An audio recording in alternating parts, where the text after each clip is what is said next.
Hello दोस्तों, good morning, नमस्ते। Gajendra Gautam channel पर आप सबका स्वागत है।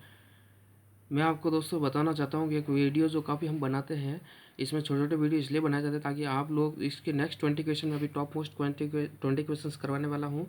पहले मैंने 20 क्वेश्चन ऑपरेटिंग सिस्टम के कवर किए हैं। अभी ये और टॉप मोस्ट 20 क्वेश्चन है जो कि आने की संभावना हो सकती है, उनमें से कोई भी संभावित लगते हैं।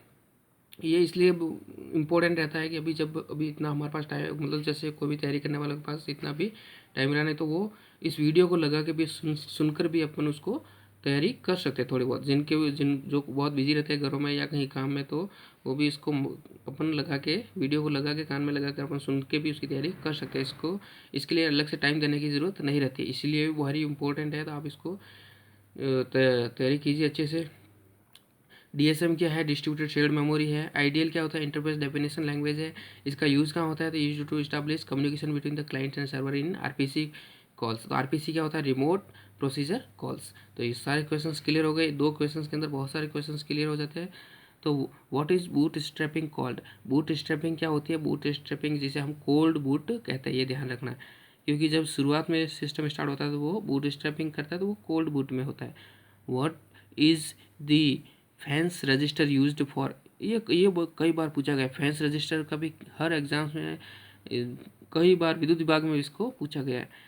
What is the fans register used for? तो फैंस रजिस्टर का यूज़ कहाँ होता है? टू मेमोरी प्रोटेक्शन, मेमोरी को प्रोटेक्ट करने में इसका यूज़ होता है। If the page size increase the internal fragmentation is also increase. अगर पेज की साइज इंक्रीज होती है तो ध्यान रखना हमेशा इंटरनल फ्रेगमेंटेशन भी उसके साथ साथ इंक्रीज होता है। Which of the following is a single user operating system? इनमें से कौन सा सिंगल ऑपरेटिंग सिस्टम है? विंडोज़, मैक या एम एस डॉस? तो एम एस डॉस एक सिंगल यूजर ऑपरेटिंग सिस्टम है। ठीक है। The size of the virtual memory is based on address bus. तो size of the virtual memory की किस पे ऊपर बेस्ड होती है? तो एड्रेस बस के ऊपर बेस्ड होती है। Which of the following supports Windows 64 bit? Windows 64 bit को कौन सपोर्ट करता है इनमें से? क्या विंडो एक्सपी, विंडो 2000, विंडोज़ 98 या नन? तो इसमें से सबसे पहले हमारे 64 बिट को मैनेज करने वाला कौन सा है? विंडोज़ एक्सपी, क्योंकि बाकी सब किसके थे? 32 बिट के थे। विंडोज़ 2000 पुराना है, विंडोज़ 98 भी पुराना है। विंडोज़ एक्सपी से 64 बिट को चलन चालू हुआ है। तो विंडो एक्सपी से जितने भी हायर वर्जन थे उसमें सब में 64 बिट से अब फिर 64 बिट को भी सपोर्ट करता है। 32 बिट तो करते ही करते हैं, उसके साथ 64 बिट को भी सपोर्ट करता है, ये ध्यान रखना है। Which of the following Windows does not have start button? कौन सा विंडो है जिसका स्टार्ट बटन नहीं होता है? जो हम शुरुआत में स्टार्ट करते हैं ना, तो स्टार्ट करते समय वहाँ पे एक स्टार्ट का बटन आता है, तो वो स्टार्ट बटन एक विंडो था जिसमें हटा दिया गया था जब, तो वो था विंडो 8 और 8 पॉइंट विंडोज़ 8 में इस स्टार्ट बटन को हटा दिया गया था। बाकी विंडोज़ 7 में था एक्सपी और विंडोज़ 8.1 इन सब में था। वापस इस विंडो 8 में हटा दिया गया था, जबकि विंडोज़ 8.1 जब रिलीज़ हुआ था उसमें उसको वापस ऐड कर लिया गया था। उसकी फंक्शनलिटी वेरी इंपॉर्टेंट थी, इसलिए उसको ऐड कर लिया गया था। विच of the following does not interrupt the running process? Which of the following does not interrupt the running process? कि भाई कौन सा है जो रनिंग प्रोसेस को इंटरप्ट नहीं करता है? तो शेड्यूलर प्रोसेस जो होता है वो कभी भी रनिंग प्रोसेस को इंटरप्ट नहीं करता, क्योंकि शेड्यूलर हमेशा प्रोसेस को रन करने के लिए ही शेड्यूल किया जाता है, ये ध्यान रखना है। टाइमर इंटरप्टर जो होता है वो उसको इंटरप्ट कर सकता है बिल्कुल, क्योंकि जैसे ही टाइम आपका खत्म हुआ तो टाइमर इंटरप्ट लग जाएगा। अगर डिवाइसेज होता है, कोई प्रॉब्लम आ गई, डिवाइस में काम नहीं कर रहा है, तो डिवाइस उसको इंटरप्ट कर सकता है। पावर फेलियर होता है, अगर पावर फेल हो गया बीच में तो आपका प्रोसेस इंटरप्ट हो सकता है। लेकिन शेड्यूलर प्रोसेस का काम उसको इंटरप्ट करने का नहीं होता है, बल्कि उसको शेड्यूल करने का ही होता है। Which of the following is group of program? Group of program कौन सा है यहाँ पे? आपको बता दूँ, पेंट एक सिंगल विंडो प्रोग्राम है, वर्ड भी एक सिंगल विंडो प्रोग्राम है।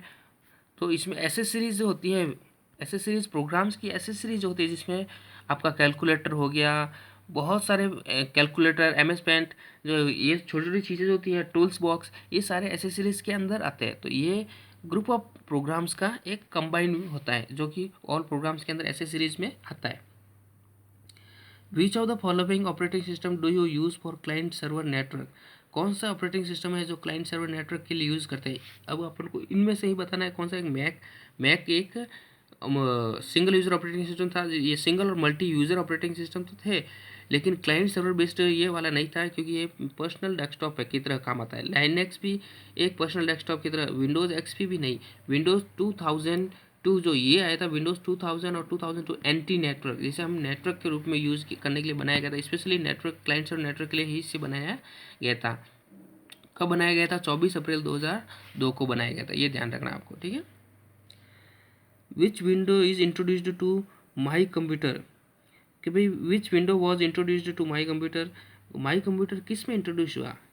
माई कंप्यूटर पहले उसको ओपन करने, जो माई कंप्यूटर का आइकन जो होता है उस बेसिस पे सारे हार्ड डिस्क वगैरह खुल जाती है।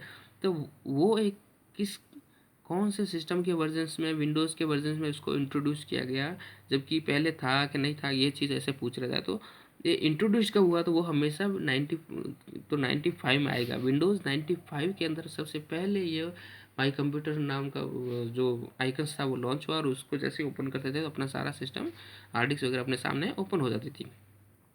उसके बाद तो सारे लेटेस्ट वर्जन है, जो इसके हायर वर्जन है, तो इसलिए इंट्रोड्यूस कब हुआ? तो ये ध्यान रखना 95 में। What types of command are required to perform various tasks in DOS? ऐसे कौन से प्रोग्राम से जो कमांड्स है जो बहुत से टास्क में, डॉस बेसिक टास्क में रिक्वायर्ड रहते हैं। तो एक्सटर्नल कमांड्स जो रहते हैं उनका भी हम use, commands are required to perform the various task in DOS operating system. External commands का भी यूज करते हैं। Which command is used to fetch a group.doc of files that have just been deleted? अगर किसी files को just हमने delete कर दिया है तो undelete star.doc। तो ये किसके लिए है? ये कमांड जो है, कमांड मतलब जब भी हम लाइनक्स या यूनिक्स में काम कर रहे होते हैं तब ये कमांड बेस्ड उसमें काम आता है।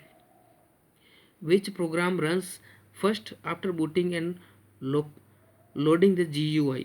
कि भाई कौन सा प्रोग्राम जो है जैसे आफ्टर बूटिंग प्रोसेस में पहले लोड होता है GUI बेस्ड पे, तो वो कौन सा होता है? ऑथेंटिकेशन का प्रोसेस।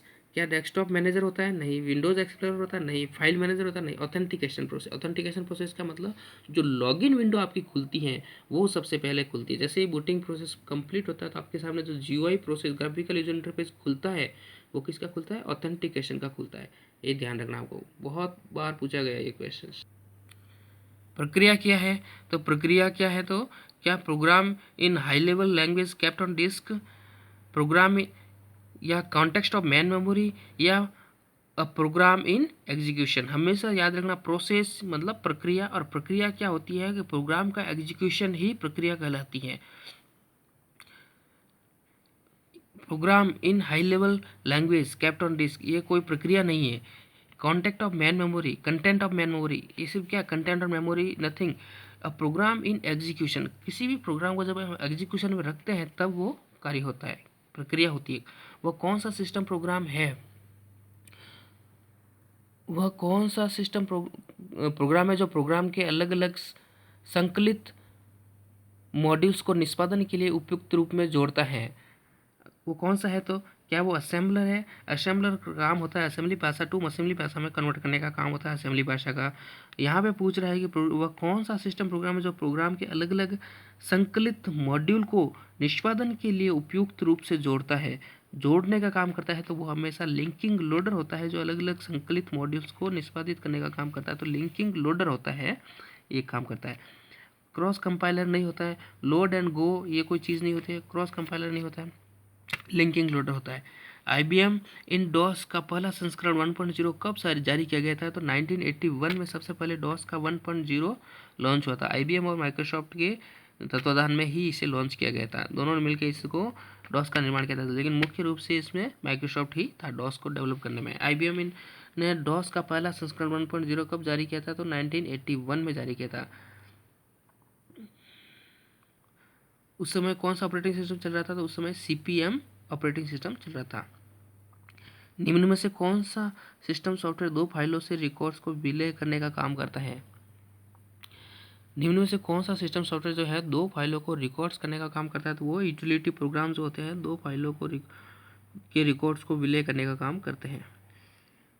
मिलते हैं नेक्स्ट प्रोग्राम में, तब तक के लिए धन्यवाद आप सबका। बने रहिए, आप इस वीडियोज़ को देखते रहिए, वॉच करते रहिए, और ऐसे ही कंप्यूटर सिस्टम की तैयारी कीजिए आगे, और भी अपने लेवल पे भी बहुत अच्छे से क्वेश्चंस कवर कीजिए, क्योंकि ये बहुत एग्ज़ाम बहुत टफ होने वाला है।